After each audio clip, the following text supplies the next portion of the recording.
सीधे एक बार फिर से हम रुख करेंगे संजय जी का।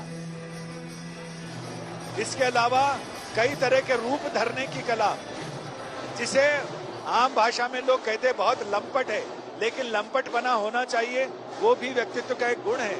और जिह्वा का स्वाद, उसके लिए भी चटोकरा कहते हैं, उन्होंने खाने पीने का शौकीन। तो जब तक आप सभी 6 तरह के रसों का स्वाद का परिपाक आपके अंदर नहीं होगा, तब तक आपका व्यक्तित्व अधूरा है। तो कृष्ण ने अपने व्यक्तित्व के जरिए बहुत सारी चीजें बताई। बांसुरी में 6 छेद हैं, जिसमें से 5 छेद हमारी ज्ञानेंद्रिय और कर्मेंद्रियों के हैं। 6ठा छेद है जो हमारे सांस का है, वायु का है। जब तक हम अपने प्राणों पर, प्राणों पर नियंत्रण करते हैं, तभी हम योग में निष्णात हो सकते हैं। और कृष्ण चूंकि योगेश्वर हैं, तो कृष्ण ये बताते हैं कि आखिर कैसे अपने प्राण वायु को संतुलित किया जाए ताकि जीवन का संगीत बज सके। बांसुरी में जीवन का संगीत, जीवन का संदेश है, और उसी जीवन के संगीत के लिए आपको अपने कर्मेंद्रियों, ग्रामेंद्रियों और ज्ञानेंद्रियों पर नियंत्रण करना होता है। उस नियंत्रण के साथ ही जो बैलेंस है, वो प्राण वायु का बैलेंस है, जो 6ठा छेद है, जिसमें फूंक मारते हैं, और वो प्राण वायु की फूंक से ही बांसुरी बजती है। बांसुरी अकेला ऐसा साज है जिसमें ना कोई चमड़ा है, ना कोई तार है। वो शरीर की ऐसी गात्र वीणा की तरह है, जिसको जितना साधेंगे उतना ज्यादा वो सधेगी, और उसमें से जीवन का संगीत निकलेगा।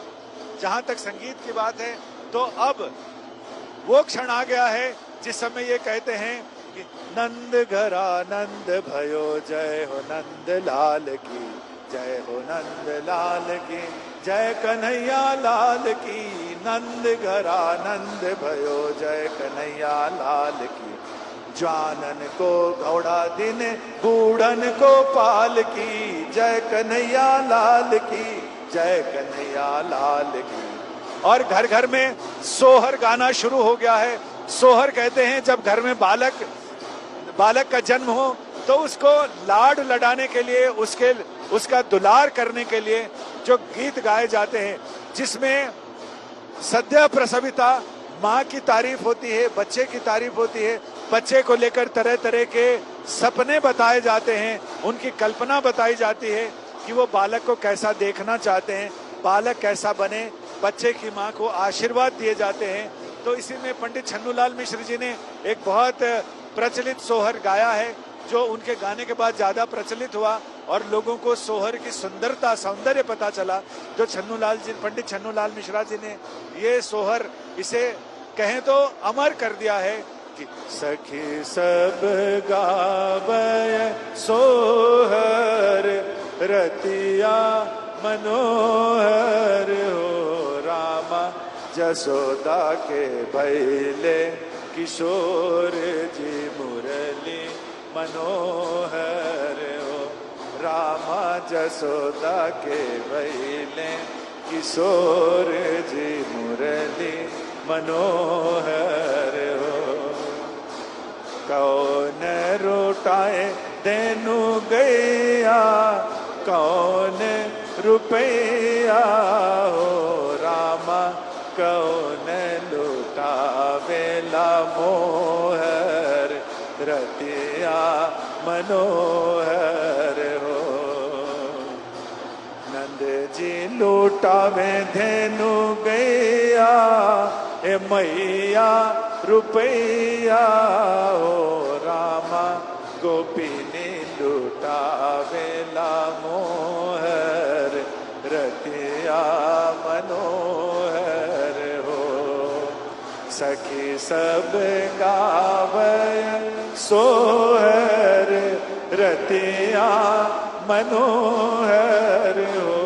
रामा जसोदा के भैले, किशोर जी मुरली मनोहर हो।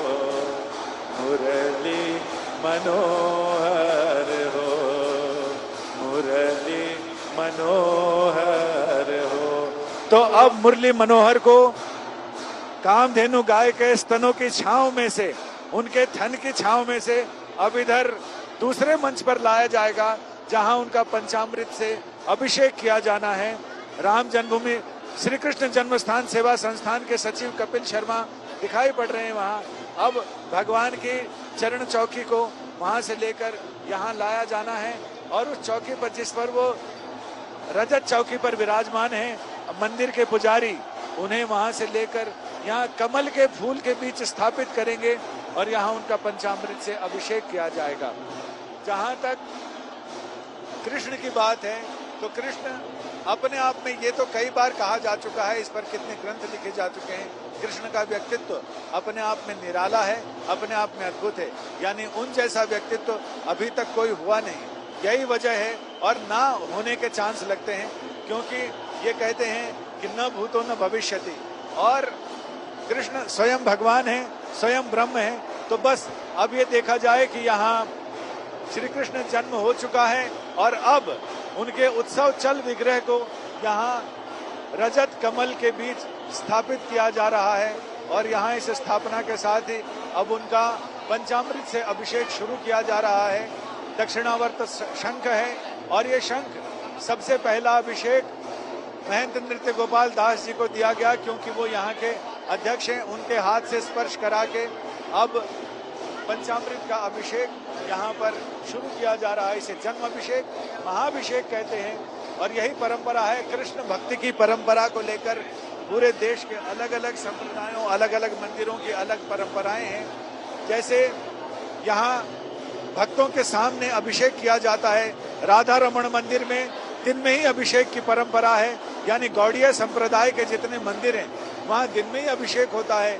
बांके बिहारी मंदिर में अंदर गर्भगृह के अंदर एकांत में अभिषेक किया जाता है और उस अभिषेक के बाद ठाकुर जी को बड़े से एक पात्र में उनका अभिषेक, पंचामृत अभिषेक होता है और साल में एक दिन ठाकुर बांके बिहारी जी के मंदिर में मंगला आरती होती है, जो रात करीब 2 बजे मंगला आरती होती है। और पिछली बार चूंकि भीड़ बढ़ने की वजह से वहाँ प्रशासन को मुश्किलें आई थी और भगदड़ मच गई थी, जिसमें 2 लोगों को अपनी जान गंवानी पड़ी।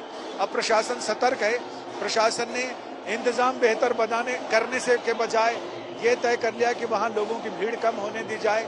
लिहाजा सिर्फ गोस्वामी जिनका अभिषेक में और मंगला आरती में भूमिका है वही मंदिर के अंदर रहेंगे।